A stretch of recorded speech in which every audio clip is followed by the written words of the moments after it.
Hello crafty friends, it's Jess from jesscrafts.com, and today I'm here with a video for Cat Scrappiness. So Cat just released this really beautiful mandala frame die that coordinates with a mandala, and together they're really beautiful. Today I'm just going to use the frame because, as I mentioned in my haul video, I think it will make for some really quick cards.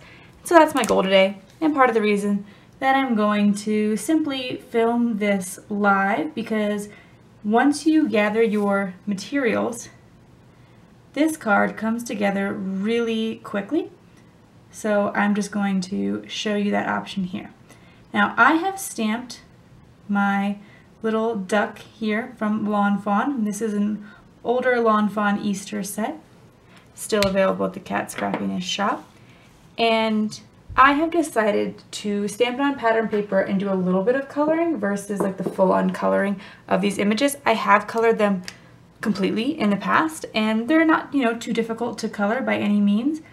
But sometimes I just am not in the mood to do all the shading and blending and etc., etc.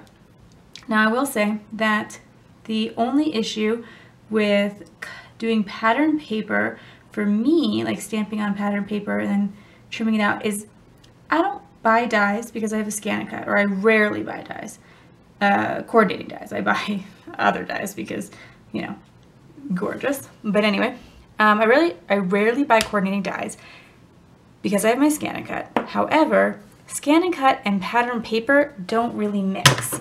So if I want to do a technique like this, I'm kind of left to fussy cutting. Therefore, I would tend to pick something simpler that I think that I could fussy cut easily, and that is one of the reasons that I thought the little chick image from the set would be great. There's also a little flower kiddo and the bunny. I don't think either of them would be too hard to fussy cut, but I just think that the chick would be fastest. If you look carefully, you can see, and I hope I'm going to stay in frame this whole time for you guys, that I'm moving my paper more than I'm moving my scissor. I find that helps me get a faster and more accurate cut. If you don't want to cut exactly on the lines, you could, of course, just kind of try to follow along a simple trim and give you that sort of effect of the die, or just buy the dies, because the coordinating dies are on sale at Cat Scrappiness. And as always, there's a discount code in the video description, so you can even save a bit more. But I never know how much I'm going to use a particular set of stamps, and I will say though, that does motivate me. If I know, oh, I'm going to make like a whole bunch of something, if I am going to make all of my Easter cards with one set, or all of my Christmas cards with one set, that would push me over to buying a set of dies. In theory, the scan and cut is faster because it could cut all your images at once, but there's the potential for it to mess up, for one. And that would be really sad if you're creating a lot of them and then something shifted in the machine. So yes, in theory, you could cut out a whole page of 40 colored images on your scan and cut, but if something goes wrong and it gets messed up, yeah, you'd be quite sad. So I have my little ducky cut out, and I have picked, and this was Lawn Fawn pattern paper too. This is the Perfectly Plaid Spring from last year, and I'm going to combine it with the Perfectly Plaid Rainbow. And so my other inspiration in terms of color was Perfectly Plaid Rainbow by by Lawn Fawn, and I picked out a green, a purple, and a blue. Then I picked out a green, purple, and blue coordinating ink. They're not going to be exactly the same color, but it's not going to matter because I'm not going to do a tone-on-tone thing. Although that could be really fun too. And maybe, I don't know, like actually now that I say it, I'm like, well, maybe I should do a tone-on-tone thing. We'll see, maybe I'll decide that while I'm showing you. And then I picked out 3 colors of Cat Scrappiness jewels that I thought coordinated well. So I am really liking the tone-on-tone idea. My initial idea was to, like, if I had the green paper, maybe stamp in the purple ink with the blue jewels.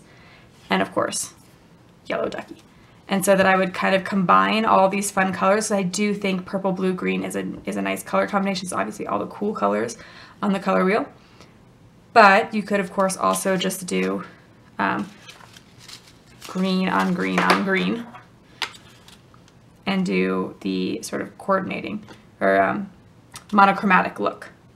So maybe I'll just do one of each so you guys can decide which one you like better. And if you want, leave me a little comment about which one you think was the better idea. So for this green mandala frame that I've already cut from Cat Scrappiness, and that is super easy, even though it seemingly has these intricate parts, they come out of the machine so nicely. I did use my Gemini Junior machine, and I have found that it really is nice for intricate dies. I was a little bit concerned if I spent money on a new die cut machine, do I really need a new die cut machine? Does it really do anything different? Well, I do find that it does cut intricate dies a little bit more easily. I don't have to send it through the machine as many times. So to me, it was worth it. If I didn't have a die cut machine, I would say, spring for the Gemini versus a Big Shot, as much as my Big Shot served me well for many, many years, and I am happy with it, and I don't think it's a bad die cutting machine at all. All right, so here would be the green with purple, and then we'd put blue to go with it to show you that look. So what I would probably do is do 3 groups of 2. It's kind of how I've been feeling my sequins and gem placement lately. So I'll usually do one big one, and I'll make a visual triangle, and then one small one.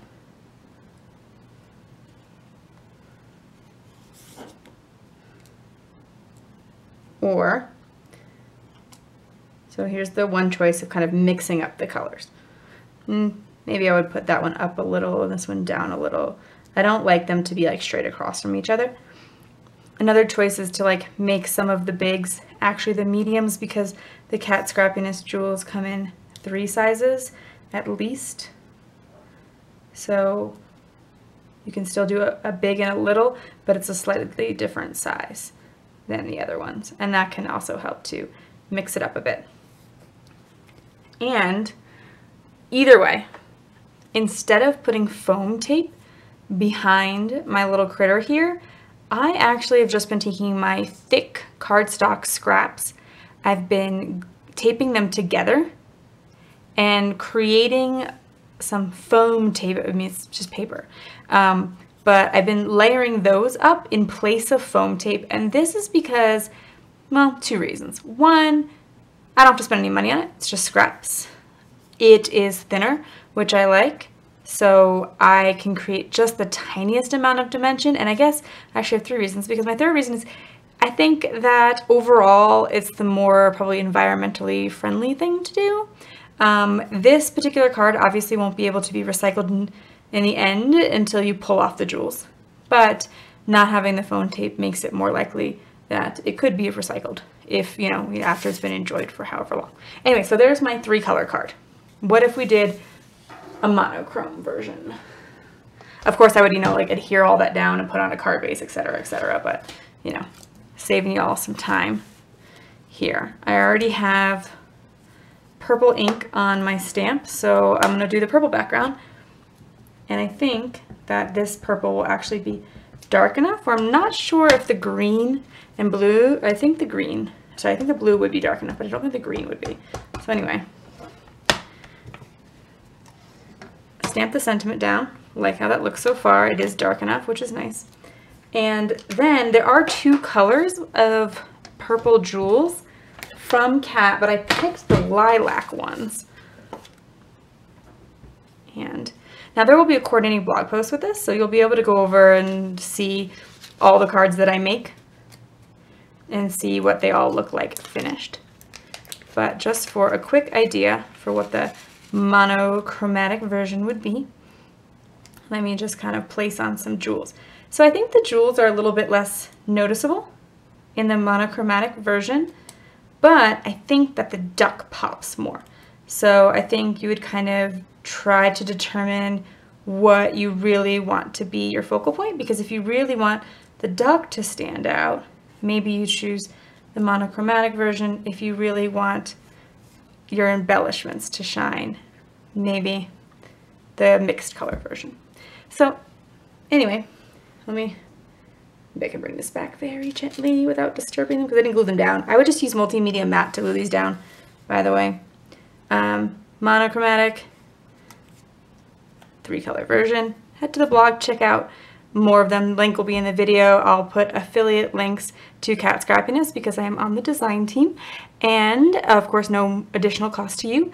There will be a discount code in the video description. Thank you so much for watching. Have an awesome day. Bye.